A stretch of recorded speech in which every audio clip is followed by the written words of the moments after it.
저는 독일에서 학생들을 가르치고 있는 선생님 미리암이라고 합니다. 요즘에 독일에서 10대와 20대들과 대화를 많이 해본 사람들이라면 한 가지 알 수 있는 사실이 있죠. 바로 한국에 대해서 엄청나게 관심이 많다는 점이에요. 이제 학생들은 한국을 모르고서는 서로 대화가 통하지 않는 경지에 도달했다고 해야 할까요? 너무나 자연스럽게 한국의 문화가 잘 스며들었습니다. 예를 들면 10년 전 아이언맨이라는 영화가 엄청나게 인기가 있었고 사람들은 아이언맨을 좋아했습니다. 영화의 재미를 넘어서 뭔가 그 캐릭터에 대한 사람들의 애정이 있었다고 표현해야 할 것 같은데요. 요즘에는 딱 한국이 그런 느낌이 아닌가 싶어요. 독일의 기성세대들은 젊은 층들이 한국의 BTS만을 좋아하는 줄 알고 있는데 그것은 표면적인 인기일 뿐입니다. 어릴 때 미국의 음악을 들으면서 영어에 관심을 가지고 영어라는 언어를 배웠듯 이제는 한국의 음악 때문에 한국어를 배우게 되고 그리고 한국어를 배우다 보니 자연스럽게 한국은 어떤 나라인지 관심을 갖게 되는 상황이죠. 솔직히 말씀드리면 기성세대 중 일부는 무슨 아시아 문화가 유럽에까지 침투해서 듣기 싫은 이야기들을 뉴스에서 봐야 되고 관심도 없는데 모르는 척하면 이상한 사람 취급받으니까 한국에 대해서 이야기가 나오면 억지로라도 한마디라도 해야 한다며 부정적인 이야기를 하는 사람들이 있는데요.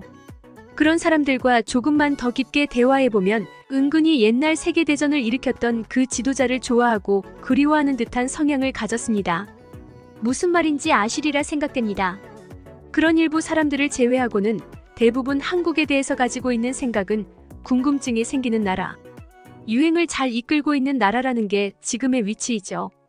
저도 학기가 끝나고 긴 방학을 맞이해서 이번에는 한국으로 여행을 가기로 마음먹었습니다. 제가 한국이 엄청나게 궁금해서 간다기보다는 사실 아이들과 대화할 때 한국을 다녀왔다는 경험이 있는 것과 없는 것은 차이가 있을 수밖에 없다고 생각이 들었고요. 게다가 아직 한국을 가보지 못한 대부분의 학생들에게 이 선생님이 먼저 한국에 다녀와 봤다는 것도 알려주고 한국에서는 어떤 일들이 있었고 어떤 것들이 있더라를 말해주기 위해서예요.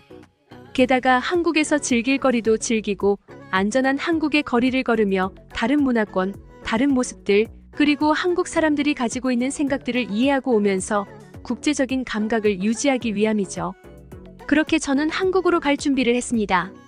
다양한 정보들을 찾아봤고 생각보다 정보가 아주 많은 것 같지는 않았어요. 영어로 검색을 하고 나니 그제서야 많은 정보들이 나오기 시작했고 저는 그런 것들을 천천히 읽어보면서 한국 여행에 대한 팁들을 모으고 있었습니다. 저는 운전을 매우 좋아하고 매우 잘하는 편이지만 한국의 서울에서는 운전을 하는 것은 오히려 더 낭비일 수 있다는 이야기를 들었어요. 대중교통이 세계에서 손꼽힐 만큼 너무나 완벽한 곳이라고 했으며 그런 완벽한 대중교통 체계를 가진 나라임에도 불구하고 정말로 저렴한 요금으로 이용할 수 있다는 사실도 알게 되었습니다. 한국에 가기 전이었지만 한국을 조사할수록 너무나 궁금한 곳이고 기대가 되는 곳이었습니다. 그렇게 저는 한국으로 향했습니다.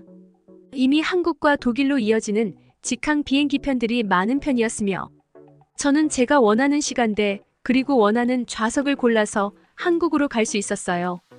그리고 이렇게까지 장거리 비행을 해본 게 너무 오랜만이라서 솔직히 쉬운 여정은 아니었다고 생각해요.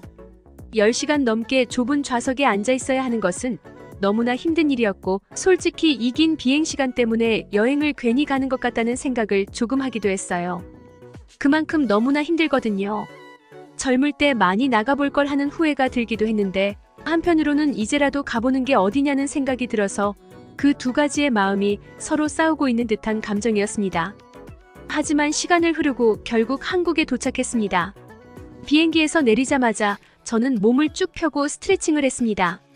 너무나 피곤하고 힘들었지만 저는 금세 한국 공항의 모습을 구경하느라 그 피로감도 잊었어요.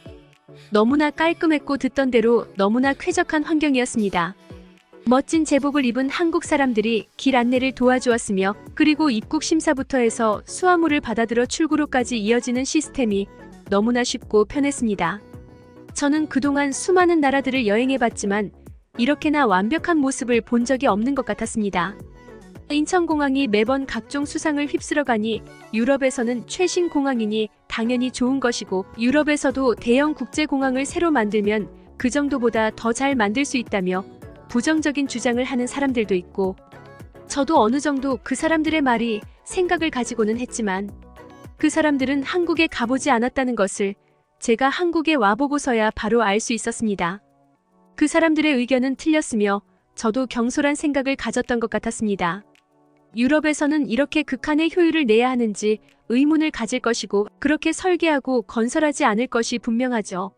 이런 사실들은 저는 한국을 여행하면서 느낄 수 있었고요. 그렇게 너무나 기분 좋게 공항을 빠져나와서 서울로 이동하는 버스 티켓을 구매했습니다. 너무나 쾌적한 한국의 공항버스는 서비스마저도 좋았습니다. 승객의 짐을 짐칸에 차곡차곡 넣어주었고요. 혼란을 틈타 다른 사람의 짐 가방을 노리는 도둑들이 있을 수도 없는 상황이었어요. 너무나 믿음직스러웠습니다.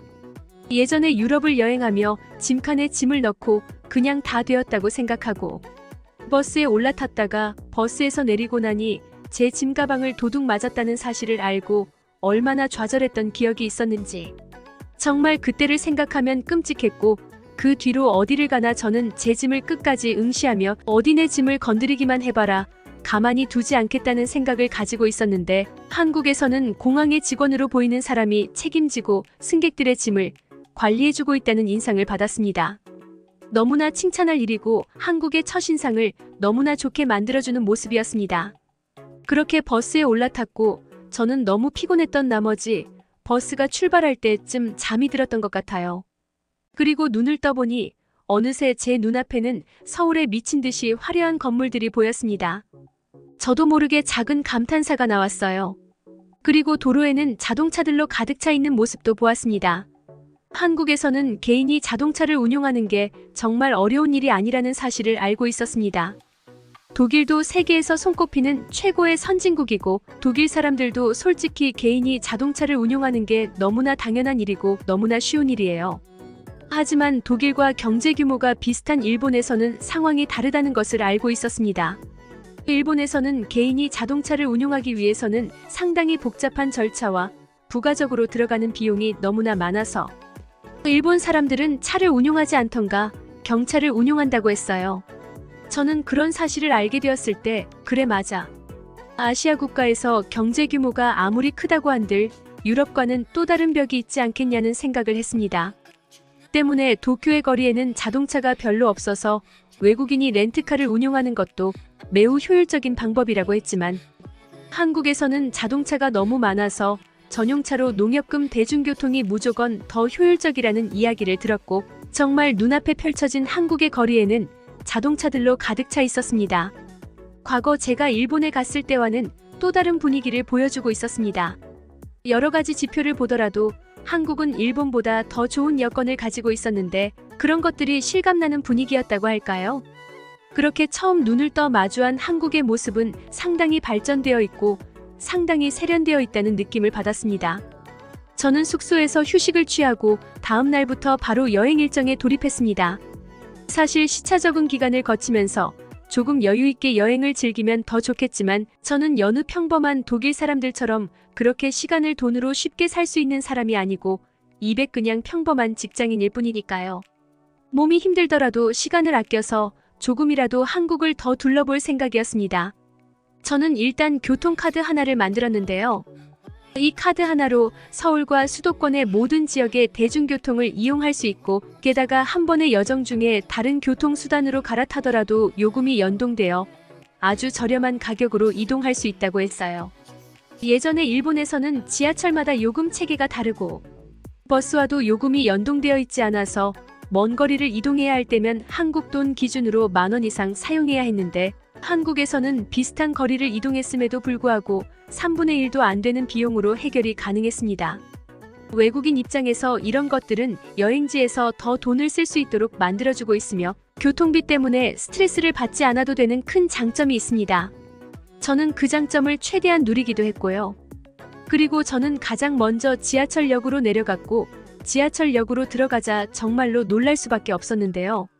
스크린 도어가 설치되어 있어서 그 누구도 열차가 들어올 때 뛰어내리거나 안전사고 때문에 불상사를 당하는 일이 없게 되어 있었습니다. 그리고 그 스크린 도어와 열차의 시스템이 매우 잘 연동되어 있어서 지하철 문이 열림과 동시에 그 스크린 도어의 문이 열리고 스크린 도어의 문이 닫히면서 열차의 문도 정확한 타이밍에 닫히는 신기한 모습을 봤습니다.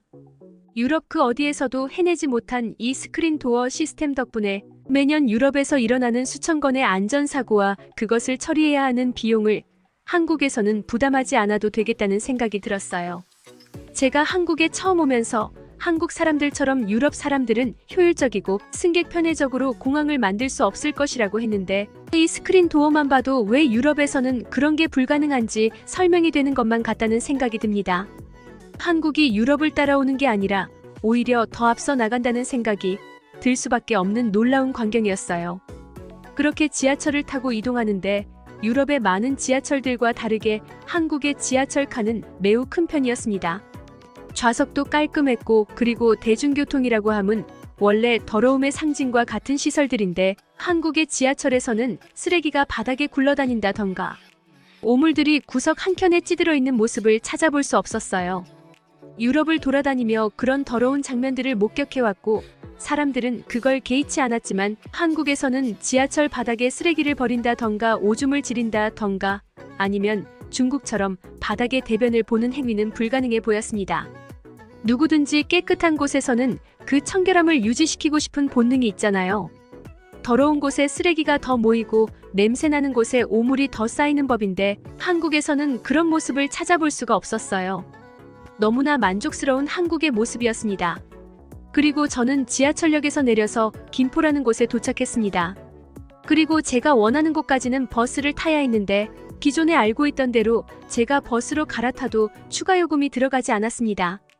내릴 때 유심히 보니 몇백 원의 요금이 추가로 붙기는 했지만 그것은 제가 더 많은 거리를 이동했기 때문에 부과된 금액이었습니다. 한국에서는 이동거리만큼 요금을 지불하는 방식이라는 생각이 들었습니다. 너무나 합리적이고 이용객 입장에서 세계 최고의 시스템을 가진 게 맞다는 생각을 했습니다.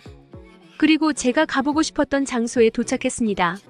아라뱃길이라는 곳에 도착했는데 특정한 지역은 아니고 길게 늘어진 강변을 따라서 자전거를 탈 수 있는 길이었습니다. 왕복 3시간의 자전거 코스였고 이 길을 따라서 한국의 바다를 보고 다시 돌아오는 코스였어요. 자전거도 매우 저렴하게 대여했으며 공용 자전거라는 게 믿기지 않을 만큼 너무나 깨끗하게 관리가 되고 있었으며 기능 작동에도 아무런 문제가 없었어요. 한국인들은 남의 물건이라고 해서 함부로 쓰거나 더럽게 쓰는 일은 없었습니다. 길거리를 지나다니는 한국 사람들의 깔끔한 모습을 봐도 이 나라 사람들이 얼마나 점잖은 사람들이라는 것을 알 수 있듯이 정말 좋은 시민의식을 가졌다는 생각이 들었습니다. 한국 사람들의 시민의식이 이렇게나 높을 줄은 몰랐는데 한국을 돌아다니면 돌아다닐수록 그런 것을 느낄 수 있었어요. 저는 자전거를 타고 경치를 구경하며 천천히 한국을 구경했습니다. 그리고 사람들은 자전거를 탈 때도 우측 통행하며 자전거의 교통 질서를 매우 철저히 지켰습니다. 그리고 그 긴 거리를 왕복하면서 길거리에 쓰레기 없는 모습도 너무나 감명 깊었고요.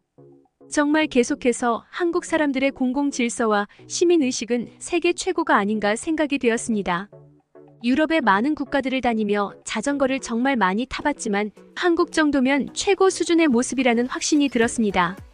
저는 이런 사소한 것들도 그 나라의 얼굴이 된다고 생각하고 그런 것들을 유심히 보는 편인데 인터넷에서는 이런 정보들이 자세히 적혀져 있지 않다는 것이 너무나 아쉬웠습니다. 유럽의 길거리에 쓰레기들이 있는 것은 당연하고 공공시설이 더러운 것은 당연한 것이라는 생각과 너무나 다른 모습이었습니다. 그리고 저는 3시간 넘는 자전거 여행을 끝으로 김포라는 도시의 번화한 곳으로 향했습니다. 그곳에서는 강변을 따라서 아주 예쁘게 지어진 상점가들이 있었습니다. 거기서 저는 한국의 음식들을 맛보기 위해서 천천히 둘러보기 시작했는데요. 한국에는 정말로 다양한 음식이 있었고 이렇게 가짓수가 많을 줄 몰랐기 때문에 오히려 메뉴를 고르는데 어려움을 겪었어요. 식문화에서도 다양한 음식들이 존재했고 한국에서는 정말 해볼 게 많고 먹어볼 게 많고 느끼는 게 많을 수밖에 없다는 생각이 들었습니다. 제가 한 곳의 식당을 골라서 그곳에 들어갔을 때 서울과는 약간 다르게 외국인인 것에 대해서 조금 신기하게 생각하는 듯한 기분을 느끼기는 했지만 그냥 저를 구경한다는 느낌보다는 반가워서 얘기를 해보고 싶어하는 마음이라는 것을 느낄 수 있었어요. 저는 눈을 마주친 한국인들에게 눈인사를 건네었고 그 사람들도 웃으며 제 인사를 받아주었습니다. 너무나 친절한 한국인들의 모습이 감사했습니다. 그렇게 서울을 벗어나서 낯선 곳에 간 뒤 구경도 하고 식사도 하고 즐거운 시간을 보내고 서울에 있는 제 숙소로 돌아왔습니다. 돌아오는 길 지하철 한켠에 앉아서 한참을 졸았어요. 졸다 잠시 눈을 뜨면 몇 정거장씩 지나가고는 했습니다. 그리고 제 손에는 힘없이 놓여져 있는 핸드폰이 있었죠. 한 번은 누군가 저를 깨우더니 저에게 제 핸드폰을 쥐어주는 게 아니겠어요? 졸다가 핸드폰을 바닥에 떨어뜨렸고 제 앞에 있던 사람은 그 핸드폰을 저에게 다시 쥐어준 거예요. 여기가 독일이었으면 저는 그 핸드폰을 잃어버렸을 것입니다. 언제 잃어버렸는지도 모르게 말이죠. 이쯤 되니 진정한 신사들의 나라는 한국이라는 생각이 들었습니다. 다들 하나같이 깔끔한 모습에 정직한 생각을 가지고 있다고 생각이 들었으며 높은 수준의 시민의식과 공공질서는 전 세계 어디에서도 찾아볼 수 없는 최고 수준임을 알게 되었습니다. 그리고 한국에 오게 된 것을 너무나 잘했다고 생각했습니다. 벌써부터 학생들에게 해줄 이야기가 너무 많았어요. 그리고 공공질서를 지키지 않고 어기려는 습성을 가진 학생들에게 한국에서 있었던 일들을 말해주며 너의 행동은 매우 잘못되었고 많은 유럽 사람들은 망신을 당하고 있다고 말해줄 수 있겠다는 생각을 하게 되었습니다. 한국에서 제가 본 모습은 많은 유럽인들에게 귀감이 되는 모습이 분명했습니다. 제가 가지고 온 노트북으로 한국에서 이 글을 작성했으며 아직 한국을 더 둘러볼 시간이 있습니다. 한국에 오면서 보고 느낀 것이 있으면 언제라도 글을 작성하려고 했지만 이렇게 빠른 시간 내 감명을 받아버렸고 바로 작성하게 되었습니다. 한국을 다 둘러보고 또다시 글을 쓸 수 있으면 좋겠습니다.